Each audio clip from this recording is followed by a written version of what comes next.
Alright, so I'm starting the screen recording in 3, 2, 1. It's starting. Alright, so hopefully it syncs up. I did not even know that Pam Beesley was a character that people hate. What? How do you hate Pam Beesley? So I've had this channel for 6 months now, and this is my 3rd video. I came across this TikTok the other day that it starts off right away saying Pam Beesley, the worst character on The Office. So obviously I was going to watch it and I was going to refute it, and then I realized that there's actually a lot of people that don't like Pam. Like, it's a whole thing on the internet as hating on Pam. Pam. I guess we can just watch the TikTok, and I was going to kind of combat his points one by one. And then at the end, I kind of want to explain why I think they made Pam the way she is. Because she does have flaws. All of his points have some validity behind them, but I just don't think they make her the worst character. And that's just my opinion. I'm gonna get water. I recently rewatched The Office. Like, probably a month ago, I finished it. So I kind of feel like I know what I'm talking about, you know? As opposed to this guy.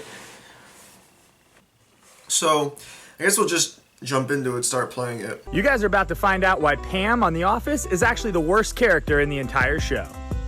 Alright, first of all, it's her relationship with Jim. She never allows him to advance in anything. She hates that he has to leave her for a little while to go to Philadelphia to pursue his dreams. She never wants him to advance within the company. She doesn't even tell him to change the stupid haircut. It's actually Karen who tells him to do that.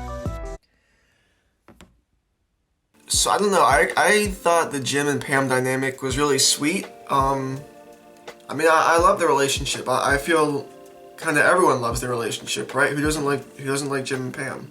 He starts off very heavy with the biggest argument that most people make, which is that Jim was very supportive of Pam when she had to leave to go to art school to pursue her dreams. And Pam was not at all supportive of Jim when he wanted to move, I think it was Washington, to follow his dreams. I feel bad that I even have to look this up. What? Nika, if you're watching this in the future, I couldn't find it. The only issue is, and I wrote the issues down on my handy dandy laptop, is that there's too many differences between the two wanting to follow their dreams to make them an equivalent. And he's kind of, this guy, Greg, is kind of treating them like they are equivalent. But there are actually very big differences between the two instances. The first being that when Pam goes to art school, her and Jim are not committed. And when Jim wants to follow his dream of athlete, they are committed.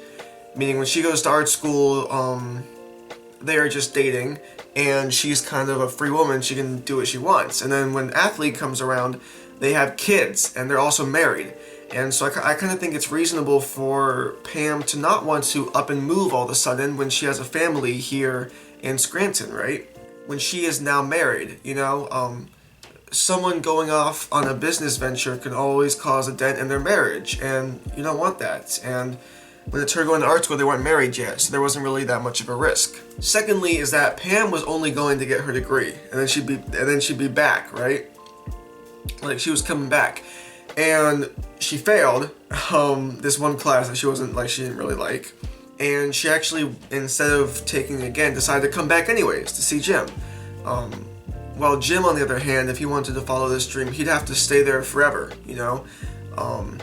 It kind of became apparent to Pam throughout the show that they were going to have to move if Jim wanted to do this, you know? And she didn't sign up for this. Which brings me to my last point, that Jim agreed for her to go to art school, right? They talked about it, and Jim was very supportive, and he said, yes, you should do this, you know, and I will always be there with you. And she says, great, and then she goes and does it. And with athlete, Jim never lets her know until after he's already agreed to it, right?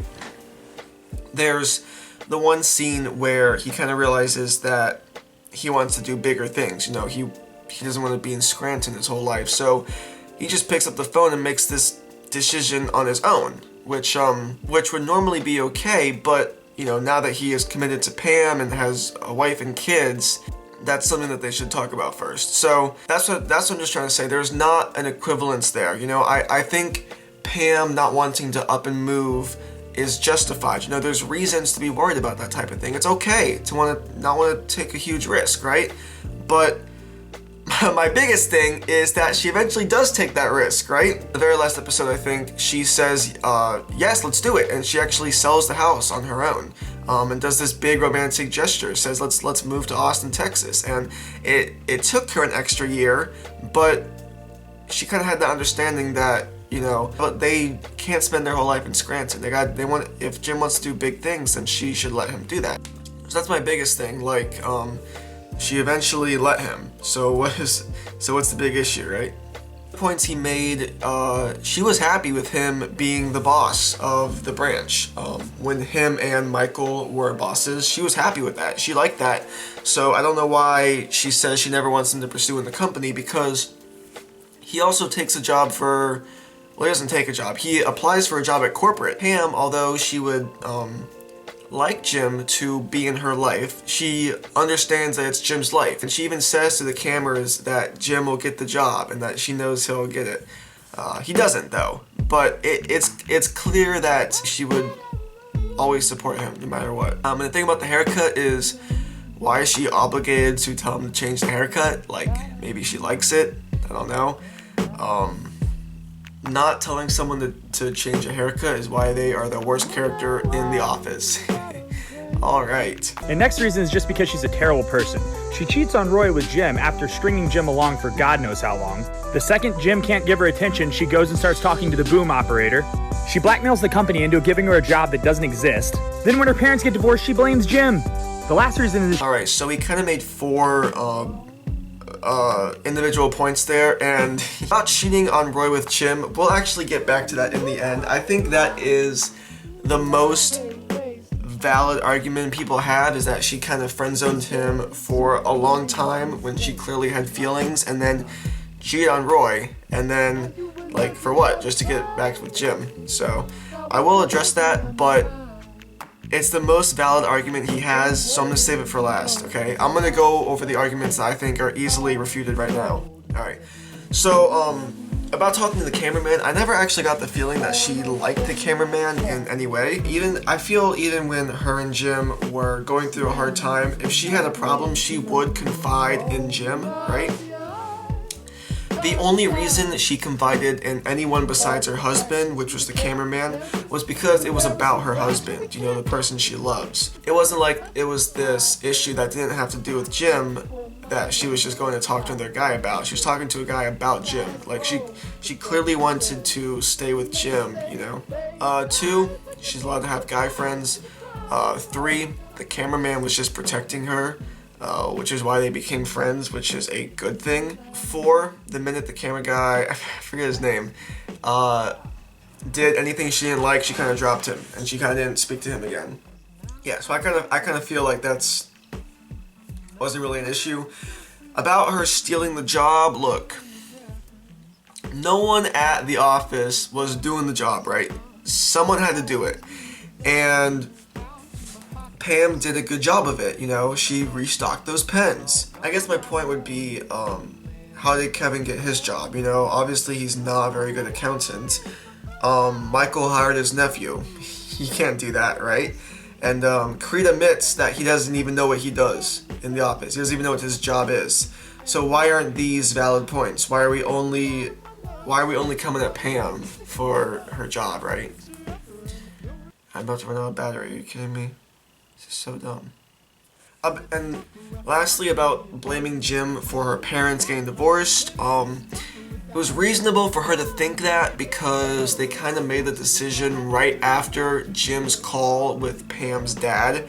So if they just had a call and then they have this sudden change in their relationship, of course Pam will think that this is, you know, why that happened. And secondly, that was why that happened, right? They made it clear that, yeah, it was because of Jim's phone call. But his phone call was actually good in the end, right? Because they kind of realized that they aren't really right for each other. So I think Jim actually found a good thing. And I don't know, Pam thinks Jim broke him up. Yeah, he did. They say that, okay? So she's allowed to think that if it's true. Sorry, dude. The last reason is she's a complete failure at everything that she tries. Oh, all I want to do is marry Roy. Nope, I'm going to cheat on him with Jim. Again, we'll come back to that at the end, the cheating thing. All I want to do is go to art school. Nope, I'm going to go ahead and fail out of that too. All I want to do is be a salesman. Nope, somehow I suck at that too. Alright, so this is easy. The art school, okay, clearly she's good at art. You can see from the work she's done throughout the show, the main one being the literal painting of the office building that's hung up in the office building by the boss because it's so good. She didn't fail because she's bad at art. She failed because there was this one class that she couldn't grasp, and all she had to do was take the class again and pass it. You know, it's just one class that she failed. It's not like she's bad at art. She just didn't grasp that one class. The salesman, yeah. So she's definitely the worst. It's made clear that she is the worst. Yeah, the worst salesman in the office. But I'm pretty sure at the Michael Scott Paper Company, she is the first one to make a sale there. I'll look that up. If I'm right, I'll keep it in the video. If not, I'll just delete it. You'll never see this. Michael's branch, time and time again, is the best performing branch. They always have higher numbers than any other branch. So, you know, clearly Pam isn't doing something wrong. And if she was bad at her job, she would be fired. That's just plain and simple. You take 5 NBA stars. Is the fifth best one bad at basketball? No, he's just the worst in the group. So that's my point. Was incredibly successful in spite of Pam, not because of her. Oh, it ends there. Okay, so that's the end of the video. So, yeah, so now we have the cheating. My original thought when I heard this was that Pam didn't make the move on Jim. Jim made the move on Pam, right? Obviously, when she's kicked, when she's kissed, she's in shock, right? You can't pull back right away, but she does pull back, and then she tells Jim that she can't do this because she's with Roy.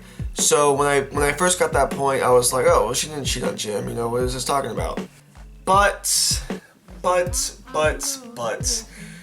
when you actually watch the kiss, she clearly likes it. She kisses him back. She puts her little arm on his chest. Also, the biggest thing I forgot, unfortunately, is that while she's with Roy, sorry if you hear a siren, she actually gets drunk at the very first Dundies of the show, and she kisses Jim. Drunk actions are sober thoughts. If you agree with that, then yeah, she absolutely cheated.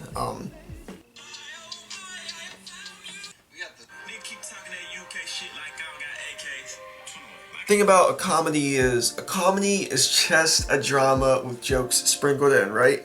So characters have to grow, characters have to evolve, and Pam wanted Jim when she was with Roy, and she let her emotions get the best of her. She never came out and said it downright. She never made the jump from Roy to Jim because she was always kind of content, you know? She was shy, she never really stood up for herself, and by the end of the series, she is standing up for herself. She is taking risks. She is confident. And this is what The Office had to show, is that Pam is growing as a person. They did that through her cheating a little bit. And also, she's not a cheater anymore, you know? I'm a big believer in change, you know? Roy obviously was not right for her. Roy was not a good person when they were together. And now she's found someone who is a good person for her, and she will not make the mistake again. And she doesn't make the mistake again. It's clear she doesn't, at least in the 9 seasons, right? I'm kind of okay with her cheating as long as she grows from it and as long as it plays into her character arc, you know? You know, the normal characters have to have flaws that we can relate to for us to want to watch them. The important thing is that they get a satisfactory ending at the end, and that they grow from those flaws, and they grow and they change, and they own up to their mistakes. And Pam absolutely did own up. She told Roy straight up, I did this bad thing. And, you know, Roy could either say, okay, well, I forgive you, let's continue to go out, or he could throw a fit and be justifiably mad. And he is mad, which is okay, you know. He did technically get cheated on, so he's allowed to be mad, you know. So to recap, there are lots of characters worse than Pam. Todd Packer, for one. You can't tell me Pam's the worst character when Todd Packer exists. I'm sorry, you just can't. And she does have her own redeeming qualities. She was the only character in The Office that was, you know, that really felt like she was a real friend to Dwight and Michael, you know. At the end of episode 7 when she goes to the airport and that last hug, like that's, you know, that was sad. Like you can tell she was a real friend. She really cared for him. In the wedding episode of Dwight and Angela, she is the only one actually seen talking to Michael. She seems actually invested in those pictures of his kids because she is. There's that one episode where Dwight gets a concussion and she's actually becomes Dwight's friend kind of, and no one else becomes his friend even though he's acting the same to everyone else, you know. She supported Jim in every other endeavor, you know. The one endeavor she doesn't support him in right away can't be held over her head forever, right? I don't think that's fair. My point stands. Pam is not the worst character, and you cannot change my mind. I don't even think she's a bad character. This is definitely a pro-Pam video. Definitely in support of Pam. I'm not just defending her. I'm not just playing devil's advocate. No, I actually like Pam. Pam is a good character, okay? You're allowed to disagree, but sorry, you're wrong. If you want to tell me why you disagree in the comments, I will delete the comments and remove you from my channel because you're wrong. I hope you guys liked the video. I hope you guys can agree with me because I told you if you don't agree with me, you're wrong. And yeah, like it if you liked it. Subscribe for more. I like talking about TV shows. So maybe I will do more of this. Maybe I won't. I don't know. Yeah, also, whoever made this TikTok, like I said, he has valid points, right? Like, everything he said, sure, like, yeah, true, like, that makes sense. There's lots of other websites and videos about why Pam is the worst. I just saw this on TikTok, which is why I just wanted to talk about this. I just haven't seen anything else. Apparently there is. This is just what I saw. But yeah, that's gonna do it. I hope you all enjoyed, and I will see you next time. Peace out.